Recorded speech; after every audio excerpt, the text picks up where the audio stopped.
Mesdames et messieurs, bonsoir, bienvenue sur CamNews 24. Voici le sommaire de cette édition du journal.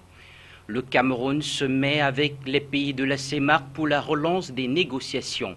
C'est ce qui ressort dans la 14e session du comité des ministres de la CEMAC en charge des négociations tenues ce jour à Douala. Logements sociaux d'Olembe, la direction de la sécurité présidentielle entre officiellement en possession de ces logements. Le ministre Jean-Claude Bouenchou de l'Habitat et du Développement urbain a procédé le 16 juin 2016 à la remise solennelle des clés des 60 logements acquis et payés par la présidence de la République du Cameroun à près d'1,250 milliard de francs CFA. C'est tout pour le sommaire, mesdames et messieurs. Bienvenue au journal sur CamNews 24. Nous commençons cette édition du journal par cette information importante. Après 5 ans et demi, le Cameroun s'engage avec les pays de la CEMAC pour relancer les accords de partenariat économique avec l'Union européenne. C'est ce qui ressort de la 14e session du comité des ministres de la CEMAC en charge des négociations des accords de partenariat économique. Les travaux qui se sont tenus à Douala étaient placés sous la coordination de Louis-Paul Motazé, ministre de la Planification et de l'Aménagement du territoire. Reportage. La tenue de la 14e session du comité des ministres de la CEMAC en charge des négociations des accords de partenariat économique est la clôture de 4 jours d'intenses discussions qui ont débouché sur un ensemble de propositions et de recommandations. La commission de la CEMAC a reçu une lettre de l'Union européenne où l'Union européenne est prête, c'est une lettre je crois, qui date du mois d'avril, où l'Union européenne est prête à engager des négociations avec la partie Afrique centrale.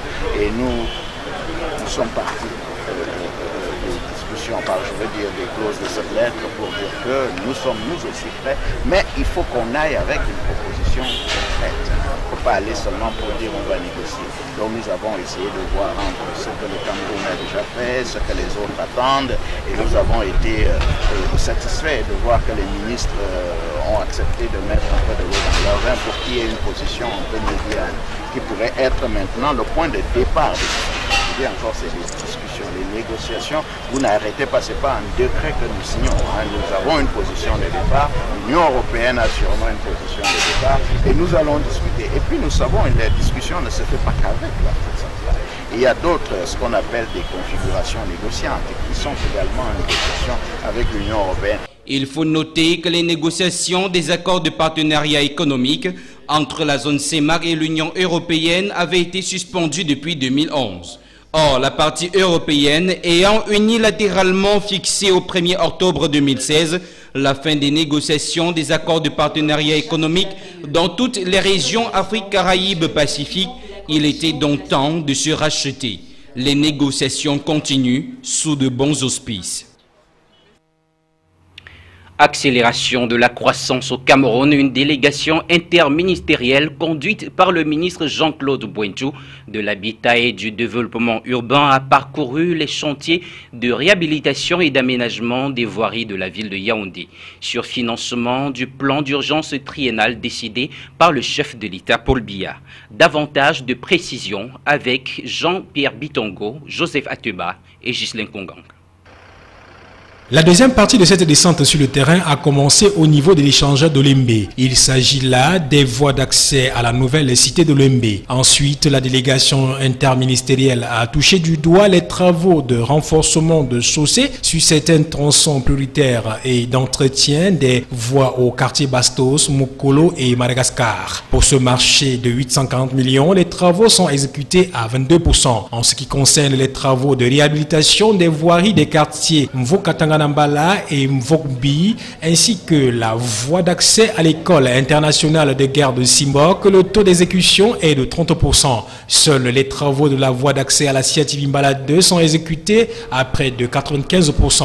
La délégation interministérielle a également parcouru le tronçon Carrefour Isakam Église, la Nouvelle Jérusalem, intersection route hôpital CMPS. Au bout de la trajectoire, le ministre Jean-Claude Bouenchou de l'Habitat et du Développement urbain fait le point.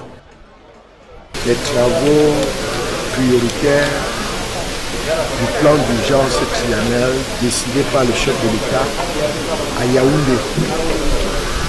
Ces travaux-là concernent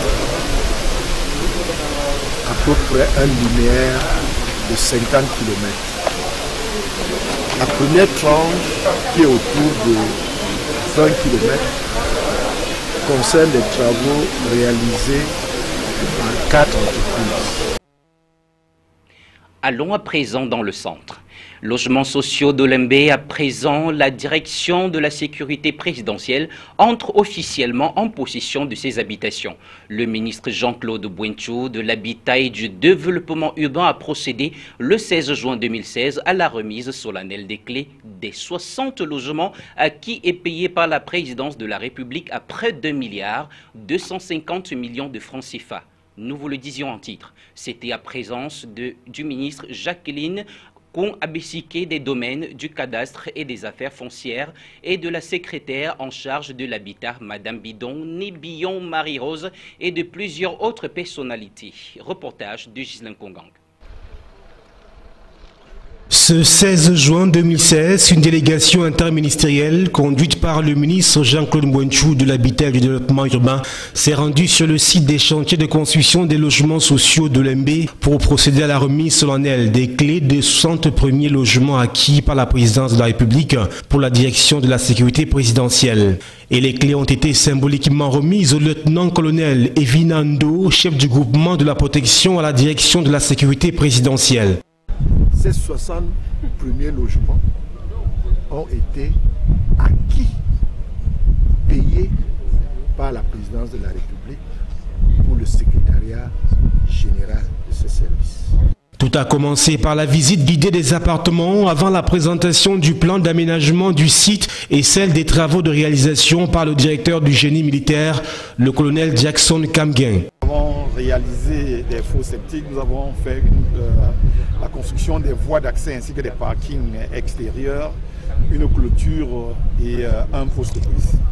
En somme, les travaux d'habitabilité des 60 logements réalisés par 75 personnes, soit 20 militaires et 55 civils, sous la supervision du colonel Jackson Kamgen, chef du projet, comportaient entre autres la construction des ouvrages d'assainissement, le gravillonnage des voies, l'aménagement des espaces verts, la fourniture de 3 groupes électrogènes, la réalisation d'une clôture, des fosses septiques, des puisards, d'un forage, d'un bâtiment de sécurité et de 2 miradors. Dans son mot de circonstance, le ministre Jean-Claude Bouenchou s'est dit satisfait du professionnalisme dont a fait preuve le génie militaire dans l'exécution des travaux.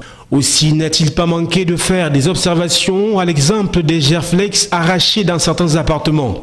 Il est même allé plus loin en annonçant que les demandes d'explication seront adressées à certains responsables, signalant que ces 60 logements rentrent dans le cadre du programme gouvernemental de construction de 10 000 logements sociaux et d'aménagement de 50 000 parcelles constructibles. Ainsi, Jean-Claude Bouenchou a donné espoir aux autres Camerounais en faisant savoir que dans les tout prochains mois, les autres logements seront également attribués et remis à tous ceux qui remplissent les conditions pour pouvoir accéder à ces logements. Quelques logements de plus, joli ouvrage. Parlons de toute autre chose à présent. Extrême Nord, les Français résidant au Cameroun accordent un don de 12 000 livres au ministère de l'Éducation de base. Il sera question d'équiper les bibliothèques de 89 écoles primaires dans cette région frappée par l'insécurité que nous impose la secte islamiste Boko Haram. La cérémonie de réception de ce don était présidée ce vendredi à Yaoundé par le ministre de l'Éducation de base, Youssouf Alim Adidia, en présence de l'ambassadrice de France au Cameroun, Christine Robichon, et le sénateur des Français établis hors de la France, Louis Duvernois. Reportage de Donald Agnuzoa. Les activités terroristes de la secte islamiste Boko Haram ont provoqué la fermeture de 144 écoles primaires dans la région de l'extrême nord, avec à la clé 65 écoles incendiées et 16 000 élèves déplacés. Cette situation a décidé le chef de l'État à mettre en place un programme d'urgence scolaire dans cette partie du pays. Ce programme est adossé sur un certain nombre de piliers, à savoir le recasement systématique des écoliers victimes de l'insécurité, la construction de quelques 200 salles de classe et des blocs latrines, ainsi que la mise à disposition des livres au bénéfice des tout-petits. Dans ces départements, les activités économiques agricoles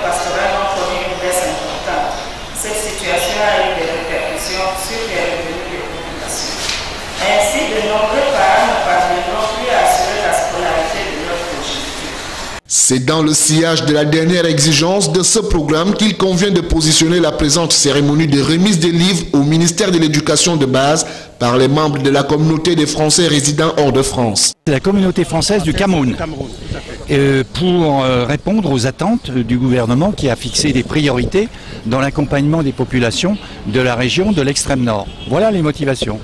Il s'agit d'un don constitué de 12 000 livres réunis avec l'appui de l'Association pour la diffusion internationale francophone de livres, ouvrages et revues créés en 1985 par Xavier Denian, ancien ministre français.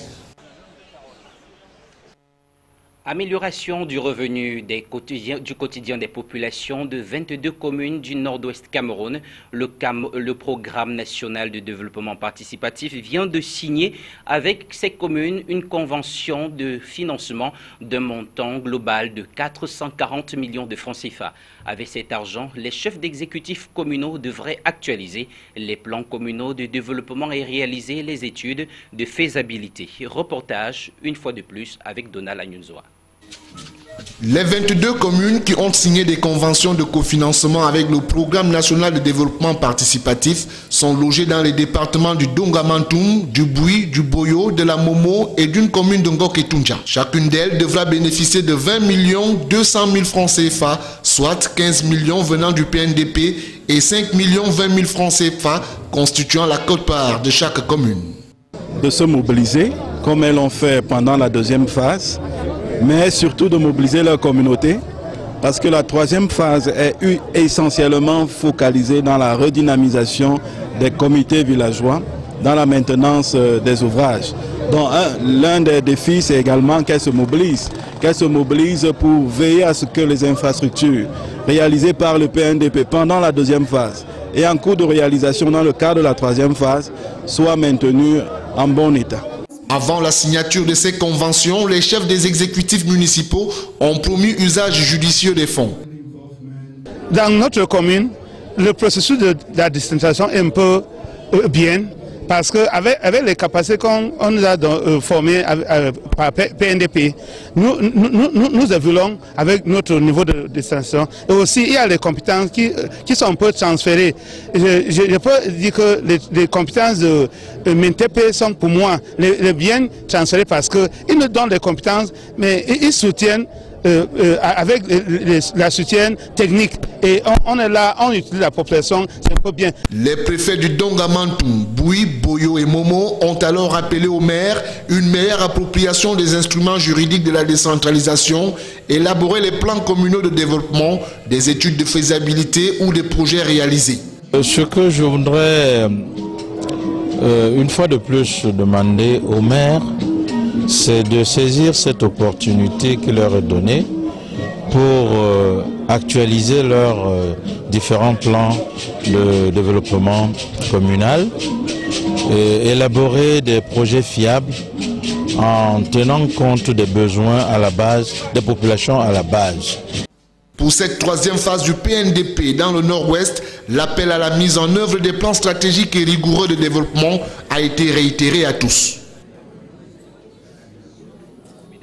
Après ce reportage de Donald Anyunzoa, nous vous proposons le reste de l'actualité hors des frontières camerounaises. 2 héros du quotidien, victimes d'un terroriste habité par la haine. François Hollande a rendu hommage vendredi au couple de policiers assassinés chez eux à Magnanville par un djihadiste. Devant les collègues de Jessica Schneider et Jean-Baptiste Salvin, le président a salué 2 fonctionnaires qui faisaient leur devoir avec discrétion et rigueur. Le chef de l'État a profité de cette cérémonie à Versailles pour annoncer aux policiers qu'outre le droit de porter leur arme, en dehors du service, des mesures seraient prises pour garantir leur anonymat. Autre hommage, mais cette fois-ci à Birstall, dans le nord de l'Angleterre. Des habitants continuaient vendredi à déposer des fleurs en mémoire de la députée travailliste et fervente européenne Jo Cox, assassinée la veille en pleine rue. À moins d'une semaine du vote sur le Brexit, le Premier ministre conservateur David Cameron s'est également rendu sur place et a lancé un appel à la tolérance. Les 2 boîtes noires de l'Airbus A320 d'Égyptair retrouvées. L'enregistreur des données du vol, MS-804, a été repêché au fond de la Méditerranée, moins de 24 heures après la découverte de l'enregistreur des voix du cockpit. Les 2 appareils devraient permettre de faire la lumière sur la disparition de cet avion qui reliait Paris au Caire, un drame qui a fait 66 morts. 2 grandes nations du foot jouaient vendredi pour l'Euro 2016. Tout d'abord l'Italie qui a battu la Suède de Zlatan Ibrahimovic 1-0 à Toulouse dans l'après-midi. Après la France, c'est donc au tour de la Squadra Azzurra de s'assurer une place en 8e de finale. L'Espagne, double tenante du titre, va essayer de faire de même en affrontant la Turquie dans la soirée à Nice. Mesdames et messieurs, c'est sur ces informations internationales que nous mettons fin à cette édition du journal sur votre chaîne de télévision CamNews 24. Merci de l'avoir suivi. Bon début de week-end à tous.